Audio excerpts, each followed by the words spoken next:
अस्सलाम वालेकुम। अगर आप ये 15 इंपॉर्टेंट क्वेश्चन तैयार कर लेते हैं तो पाकिस्तान स्टडीज का पेपर जो है पीएमएस 2026 का, जो इंशाल्लाह अप्रैल के एंड और मई के स्टार्ट में होने जा रहे हैं, पीएमएस 2026 के अंदर पाकिस्तान स्टडीज के अंदर आप 65 प्लस मार्क्स इजीली हासिल कर सकते हैं।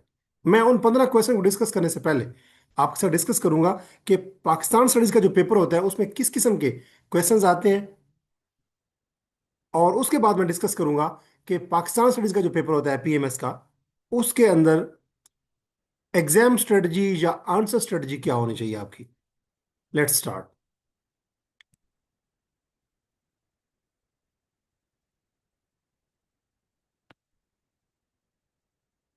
उम्मीद है आपको स्क्रीन विजिबल होगी। सबसे पहले पाकिस्तान स्टडीज के मोस्ट इंपॉर्टेंट 15 क्वेश्चंस जो कि एग्जाम के अंदर आ सकते हैं, उनको डिस्कस करने से पहले आपको बता दूं कि पीएमएस के अंदर पाकिस्तान स्टडीज का जब भी पेपर आता है तो उसमें तीन किस्म के क्वेश्चंस आते हैं। कुछ क्वेश्चन हिस्ट्री या आइडियोलॉजी बेस्ड होते हैं, पाकिस्तान की आइडियोलॉजी बेस्ड, या जैसे पाकिस्तान का कॉन्स्टिट्यूशन कैसे बना, फॉरेन पॉलिसी पाकिस्तान की कैसे बनी, तो ये हिस्ट्री या आइडियोलॉजी को लेके कुछ क्वेश्चन ऐसे आते हैं, या कायद आजम की आइडियोलॉजी क्या थी, सर सैयद खान की आइडियोलॉजी क्या थी, और अल्लामा इकबाल की आइडियोलॉजी क्या थी। कुछ क्वेश्चन ऐसे आते हैं जो पाकिस्तान के इंटरनल इश्यूज को लेके आते हैं, सोशियो इकोनॉमिक पॉलिटिकल जो इश्यूज हैं पाकिस्तान के। और कुछ क्वेश्चन ऐसे होते हैं जो पाकिस्तान के एक्सटर्नल अफेयर्स को लेके आते हैं, जैसे पाकिस्तान का ईरान, इंडिया, अफगानिस्तान, चाइना, इन ममालिक के साथ, जो नेबरिंग कंट्रीज हैं उनके साथ पाकिस्तान के ताल्लुकात, पाकिस्तान की फॉरेन पॉलिसी यानी डिप्लोमेटिक फ्रंट के ऊपर। तो ये तो आपको आइडिया हो गया कि किस किस्म के क्वेश्चन आते हैं। अब हम देखते हैं कि आंसर स्ट्रेटजी आपकी क्या होनी चाहिए अगर आप पीएमएस का पेपर अटेम्प्ट कर रहे हैं पाकिस्तान स्टडीज का। सबसे पहले इंश्योर करें, अगर आप चाहते हैं कि हर क्वेश्चन के अंदर आउट ऑफ 20 आप 12 प्लस मार्क्स लें, 12 to 15 नंबर लें हर क्वेश्चन के अंदर, तो आपको चाहिए कि आप हर क्वेश्चन के अंदर आर्ग्यूमेंट्स बिल्ड करें। कैसे? एग्जाम्पल की मदद से, डायग्राम्स या मैप्स या चार्ट्स ड्रा करें, करंट अफेयर के लिंक्स, जैसे करप्शन परसेप्शन इंडेक्स है, जैसे ह्यूमन डेवलपमेंट इंडेक्स है, जैसे जेंडर पैरिटी इंडेक्स है। इस तरह 10-12 जो थीम्स हैं, 10-12 जो इंडिसेस हैं, उनको आप पाकिस्तान इकोनॉमिक सर्वे हर साल पब्लिश होता है, आप 2024-25 के याद कर लें और 25-26 के याद कर लें अगर अवेलेबल हैं तो, जो कि आपको गूगल से मिल सकते हैं। आप लिखें most important indices of economic survey of Pakistan, वो आपके सामने आ जाएंगे। 10-12 जो उसमें से पिक करें, जो गवर्नेंस, डेमोक्रेसी, जेंडर पैरिटी, इसी तरह ह्यूमन डेवलपमेंट, और इस तरह करप्शन परसेप्शन इंडेक्स, ये 10-12 थीम्स निकालें और उसके ऊपर पाकिस्तान की स्टैंडिंग देखेंगे, पाकिस्तान कहाँ पे खड़ा है। तो आप अपने क्वेश्चन के अंदर देखेंगे क्वेश्चन किस किस्म का है, उसके अंदर उसको रिलेट करें जो इंडेक्सेस हैं 2 से 3। इसी तरह हर क्वेश्चन को प्रॉपरली उसका इंट्रोडक्शन पैराग्राफ हो, हर क्वेश्चन का प्रॉपर एनालिसिस पेश करें आप, और हर क्वेश्चन का आप प्रॉपरली क्रिटिक पेश करें। क्रिटिकल एवोल्यूशन ये होती है कि जो पॉजिटिव अचीवमेंट्स हैं, डेवलपमेंट्स हैं, उनको अप्रिशिएट करें, सराहें, उनको उनके ऊपर कॉम्प्लीमेंट पास करें, उसको मजीद इंडोर्स करें, और जो नेगेटिव डेवलपमेंट्स हैं, जो लूप होल्स हैं, लैकुनाज हैं, उनके ग्रे एरियाज पॉइंट आउट करें कि इनके ऊपर काम करने की जरूरत है। और हर क्वेश्चन को प्रॉपरली उसका एक कंक्लूजन का पैराग्राफ लिखे, जिसमें आपका जो क्वेश्चन है उसने उसको आपने एड्रेस कर रखा हो कि जो अबव मेंशन मेरे चैलेंजेस थे उनको मैंने अबव मेंशन रिकमेंडेशन के जरिए सॉल्व करने की तजावीज़ दी हैं। इसी तरह अब हम बात कर लेते हैं कि वो 15 इंपॉर्टेंट क्वेश्चन कौन से हैं जो अगर आप तैयार कर लें तो पीएमएस के अंदर पाकिस्तान स्टडीज का जो पेपर है उसमें आप 65 प्लस मार्क्स इजीली हासिल कर सकते हैं, ले सकते हैं उसमें। आपको पता है कि आज 5 अप्रैल है, और जो पीएमएस के पेपर हैं वो अप्रैल के एंड और मई के स्टार्ट में होने के चांसेस है। तो आपके पास यही 2 हफ्ते का टाइम है ऑलमोस्ट। तो अगर आप इन 15 क्वेश्चन को इस तरह तैयार करें कि हर रोज एक क्वेश्चन तैयार करें, तो अगले 15 दिनों में आपकी पाकिस्तान स्टडीज के ये 15 इंपॉर्टेंट थीम्स, 15 इंपॉर्टेंट क्वेश्चन तैयार हो जाएंगे। और अगर आप ये 15 क्वेश्चन तैयार कर लेते हैं तो आपका पीएमएस के अंदर पाकिस्तान स्टडीज का जो पेपर है उसकी 100% तैयारी हो जाएगी, और आप आराम से 65 प्लस मार्क्स ले सकते हैं। वो क्वेश्चन कौन से हैं मैं जल्दी डिस्कस करूंगा, डिटेल में नहीं जाऊंगा। पहला थीम है मुस्लिम रूल और डिक्लाइन के हवाले से। तो ऐसा क्वेश्चन आ सकता है कि critically analyse causes of decline of Muslim rule in subcontinent, to what extent were internal weaknesses more responsible than external factors. कैसे जो है इंटरनल जो इश्यूज हैं, जो इंटरनल वीकनेसेस हैं, वो ज़्यादा जिम्मेदार थी मुस्लिम रूल के डिक्लाइन में as compare to external factor. अगर इस किस्म का क्वेश्चन आता है तो ये एनालिटिकल क्वेश्चन है, इसके अंदर आपने डिबेट करनी है कि इंटरनल वीकनेसेस क्या थी मुस्लिम रूल के डिक्लाइन में, और एक्सटर्नल फैक्टर कौन कौन से इन्वॉल्व थे। और इस क्वेश्चन के अंदर आपने फोकस करना है कि मुस्लिम रूल का एडमिनिस्ट्रेटिव डिके दिखाना है कि इंतजामी तौर पर बदउनवानी थी, बद इंतजामी उन्होंने दिखाई, लैक ऑफ यूनिटी थी मुस्लिम्स के अंदर, और ब्रिटिश एक्सपेंशन यानी कि ब्रिटिश की एक्सपेंशनरी पॉलिसीज़ थी, जैसे कॉलोनियल उनका रूल था तमाम ये जो सब कॉर्डिनेट की कंट्रीज़ हैं। तो इनकी वजह से मुस्लिम रूल जो है वो डिक्लाइन हुआ। दूसरा थीम, दूसरा क्वेश्चन मुस्लिम रिनायसा के हवाले से है, जिसको हम निशात सानिया कहते हैं, कि मुस्लिम कैसे दोबारा उभरे। उसमें वो कहता है कि इस किस्म का क्वेश्चन आ सकता है कि discuss the Muslim renaissance in the subcontinent with special reference to Aligarh movement, कि मुसलमान दोबारा उनकी रिसर्जेंस कैसे हुई, दोबारा वो कैसे उभरे, ख़ासतौर पे अलीगढ़ मूवमेंट की जो तहरीक है उसका हवाला देने के बाद आप बताएंगे कि कैसे अलीगढ़ मूवमेंट की मदद से जो मुस्लिम रिनायसा हुई, उससे मुस्लिम पॉलिटिकल जो कॉन्शियसनेस है, जो मुसलमानों के अंदर जो सियासी शऊर है वो दोबारा उभरा, या उसको उसने एक नए जाविये के ऊपर मतलब अंगड़ाई ली। इस किस्म के क्वेश्चन के अंदर आपने सर सैयद अहमद खान का हवाला देना है, टू नेशन थ्योरी का हवाला देना है, और सर सैयद अहमद खान ने जो अंग्रेज़ी तालीम के हासिल करने के ऊपर जोर दिया उसका हवाला देना है।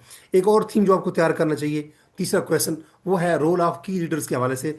कायद आज़म, अल्लामा इकबाल और सर सैयद अहमद खान, इनकी कंट्रीब्यूशन के ऊपर क्वेश्चन आ सकता है जो अक्सर आता रहता है। अगर इन इस किस्म का क्वेश्चन आता है तो वो कहेंगे कि आप इनकी कंट्रीब्यूशन बयान करेंगे कैसे इनकी कोशिशों से पाकिस्तान बना, तो या पाकिस्तान जो है वो उसने डेवलपमेंट की, पाकिस्तान के अंदर ग्रोथ आई। तो आप इस किस्म का जो क्वेश्चन होगा तो आपने उसके जवाब में एंगल, आपका जो जाविया है वो एनालिटिकल होना चाहिए।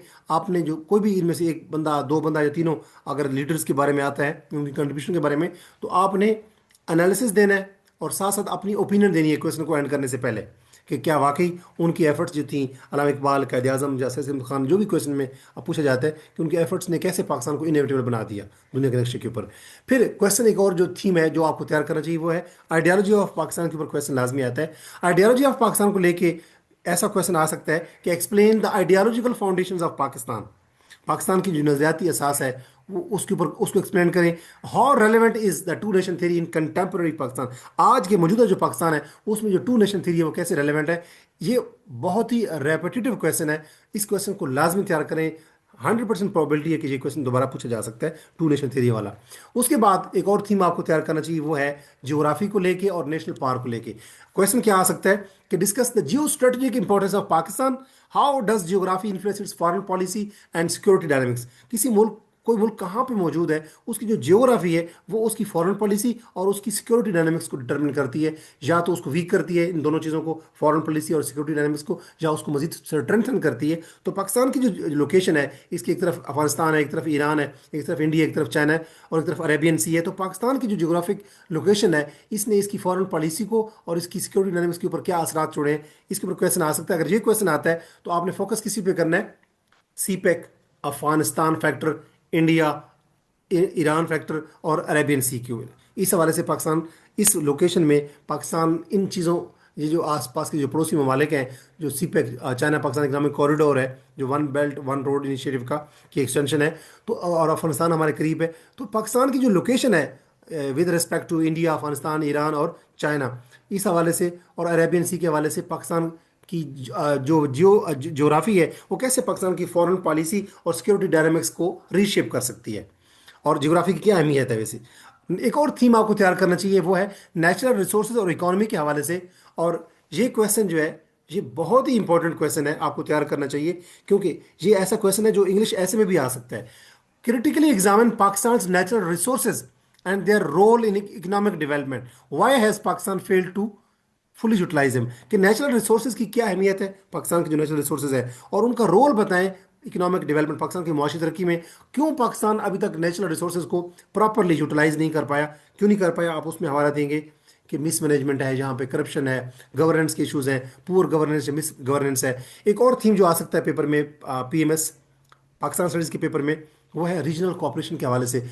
शंघाई कोऑपरेशन ऑर्गेनाइजेशन, ईसीओ और सार्क के हवाले से ये जो रीजनल ऑर्गेनाइजेशन है उसमें पाकिस्तान का क्या रोल है, इन तीनों ऑर्गेनाइजेशन में किसी एक ऑर्गेनाइजेशन का पूछा जा सकता है। और फिर बताएं कि वो पूछ सकता है कि why has regional integration remained weak in South Asia. South Asia के अंदर ये तीनों इदारे हैं, रीजनल इदारे हैं, कौन कौन से, SAARC, South Asian Association for Regional Cooperation, और इसी तरह शंघाई कोऑपरेशन ऑर्गेनाइजेशन और ईसीओ जो इकोनॉमिक डेवलपमेंट के हवाले से, कोऑपरेशन के हवाले से, इन तीनों इदारों के बावजूद साउथ एशिया के अंदर जो रीजनल इंटीग्रेशन है, मुल्क आपस में जो जो नेबरिंग कंट्रीज हैं वो आपस में जुड़े हुए नहीं, यूनाइटेड नहीं है, इंटीग्रेटेड नहीं है, इसकी क्या रीज़न है? इस किस्म के क्वेश्चन को आप अगर पेपर में आते हैं तो आपने एनालिटिकल वे में लेके चलना है और रीजनल पॉलिटिक्स डिस्कस करनी है, जिसकी वजह से तमाम कंट्रीज आपस में जुड़े हुए नहीं है, इंटीग्रेटेड नहीं है।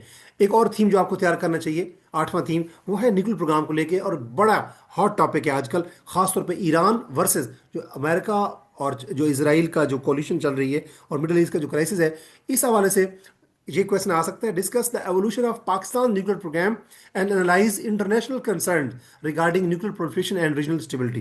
ये ईरान को लेके भी आ सकता है, पाकिस्तान को लेके भी आ सकता है। पाकिस्तान के लिए ऐसे आएगा तो आएगा कि पाकिस्तान का जो न्यूक्लियर प्रोग्राम कैसे इवॉल्व हुआ, और दुनिया के जो ग्लोबल कंसर्न है वो क्या है कि न्यूक्लियर पावर जो है एक मुल्क दूसरे मुल्क को वो तवानाई दे देता, टेक्नोलॉजी दे देता है, और यूँ कहा जाता है कि पाकिस्तान ने ईरान को भी न्यूक्लियर पावर या न्यूक्लियर कैपेबिलिटीज़ या टेक्नोलॉजी जो है वो ट्रांसफ़र की है। तो ये जो ममालिक हैं, और पाकिस्तान की अपनी न्यूक्लियर टेक्नोलॉजी भी ऐसे ही किसी और मुल्क से ली गई है, you know very well.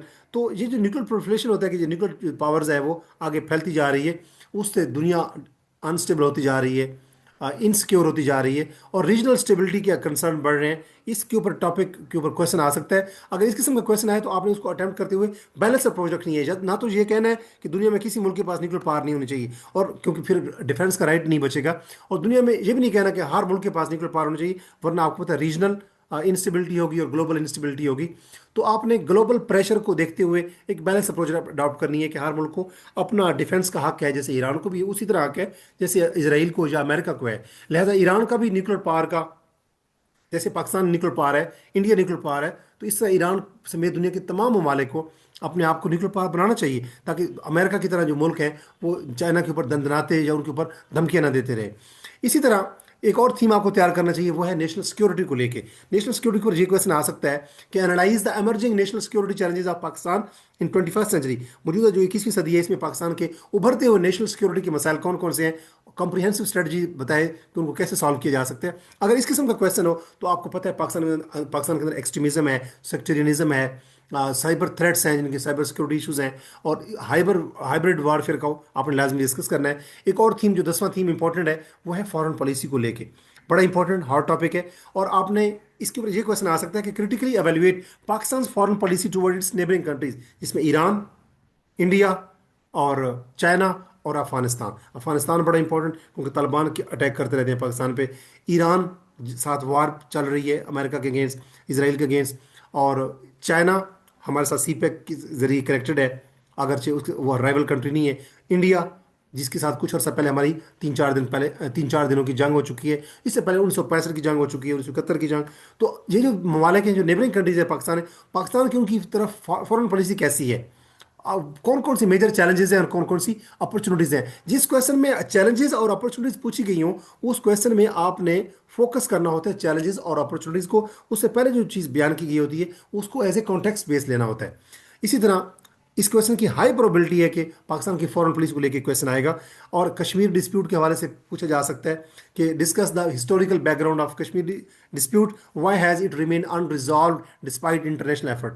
Kashmir issue कैसे हुआ, उसकी हिस्टोरिकल जो एवोल्यूशन है, और दुनिया में जो मुख्तलिफ ममालिक हैं वो एफर्ट्स करते रहते हैं, रेजोल्यूशन पास करते रहते हैं, फिर भी ये अभी तक हल क्यों नहीं हुआ। अगर इस किस्म का क्वेश्चन आता है तो आपने यूएन की जो रेजोल्यूशन है पाकिस्तान, इंडिया और कश्मीर और चाइना को लेके, उनका हवाला देना है, और इंडिया का स्टांस देना है और पाकिस्तान का स्टांस देना है, चाइना का स्टांस देना है लाजमी तौर पे, नेसेसरली तौर पे। अफगानिस्तान फैक्टर बड़ा इंपॉर्टेंट है। आपके पीएमएस के पाकिस्तान स्टडीज़ के पेपर में ये क्वेश्चन लाजमी आ सकता है अफगानिस्तान फैक्टर को लेके, क्योंकि अफगानिस्तान के अंदर आपको पता है 1979 में वहाँ पे इसमें रशिया आया, फिर पाकिस्तान ने और अमेरिका ने मिलकर रशिया को यहाँ से निकाला, फिर उसके बाद अमेरिका जो है वो अफगानिस्तान के अंदर हुकूमत करता रहा। अब वहाँ पे तालिबान की हुकूमत है। तो अफगानिस्तान के जो तालिबान है वो पाकिस्तान अफगानिस्तान का आपको पता है बॉर्डर है, और वहाँ पे इनकी बॉर्डर के ऊपर स्क्रिमिशेस होती रहती हैं, झड़पें होती रहती हैं, और इधर हमारे ईस्टर्न बॉर्डर के ऊपर इंडिया के साथ हमारी झड़पें होती रहती हैं। इंडिया और अफगानिस्तान के आपस में ताल्लुकात भी हैं। तो इस किस्म का क्वेश्चन आ सकता है कि analyse the situation in Afghanistan since 1979 and its impact on Pakistan economy, security and society.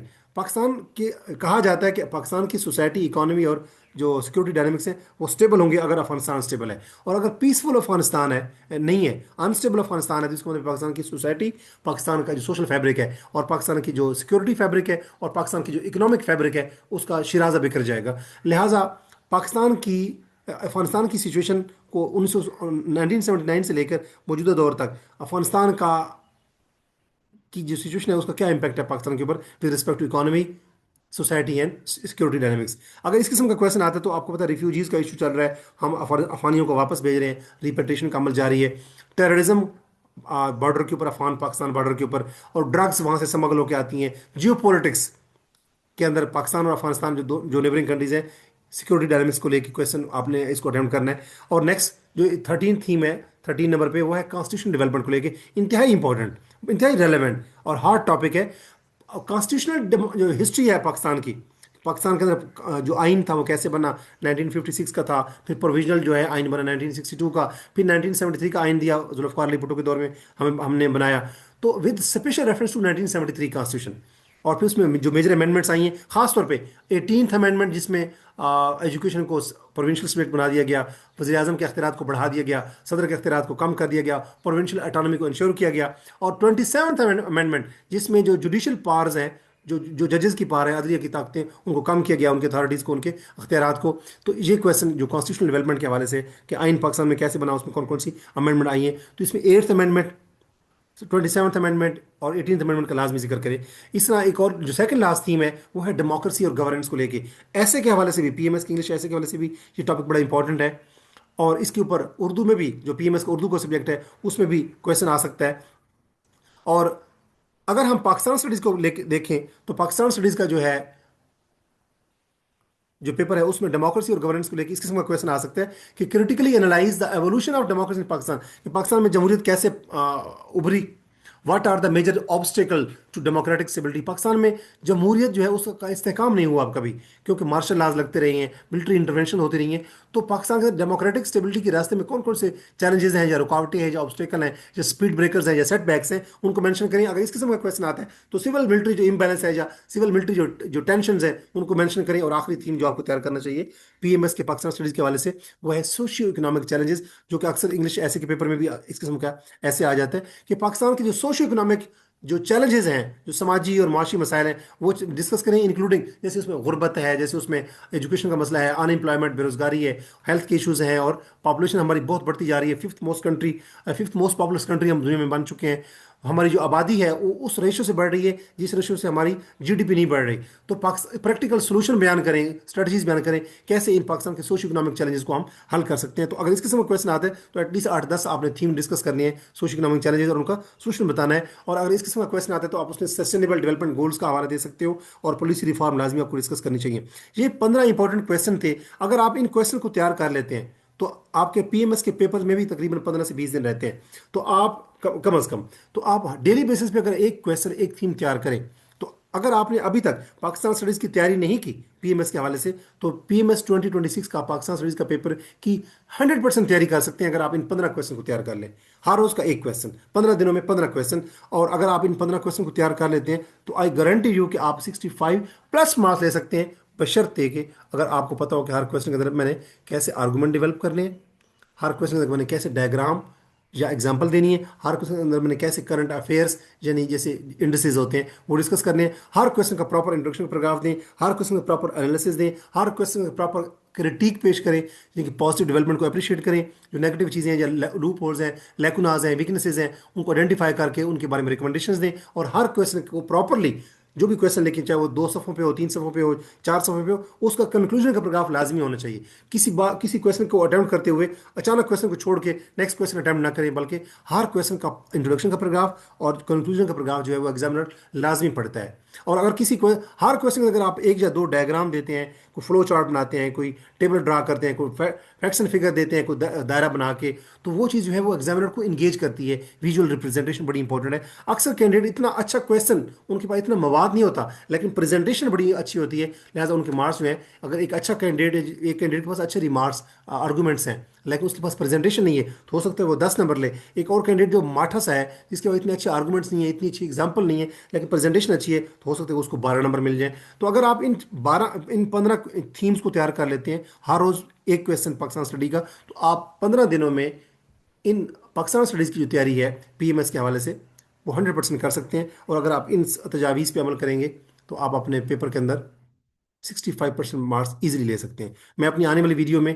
CSS और पीएमएस के जो बाकी कंपलसरी और ऑप्शनल पेपर हैं, उनके अंदर जो मोस्ट इंपॉर्टेंट क्वेश्चन आ सकते हैं, उनके हवाले से वीडियोस बनाऊंगा। इस्लामिक स्टडीज़ के हवाले से वीडियो बन चुकी है, उसका लिंक जो है मैं इस वीडियो के कमेंट सेक्शन में दे दूंगा। सोशल वर्क का पेपर 1 है, उसके हवाले से एक वीडियो बना चुका हूँ, उसका लिंक भी इस वीडियो के कमेंट सेक्शन में दे दूंगा। और अपनी आने वाली वीडियो में पीएमएस और सीएसएस के हवाले से जो बाकी कंपलसरी और ऑप्शनल पेपर हैं, उनके मोस्ट इंपॉर्टेंट क्वेश्चन के ऊपर मैं वीडियोस बनाने जा रहा हूँ। अगर आप मेरे चैनल के ऊपर न्यू हैं, तो इंग्लिश विद अजमल खान को सब्सक्राइब करें, ताकि इस किस्म का कंटेंट आप तक बर वक्त पहुंचता रहे। अल्लाह ने के बाद, तब तक दीजिए इजाज़त। अल्लाह हाफिज़।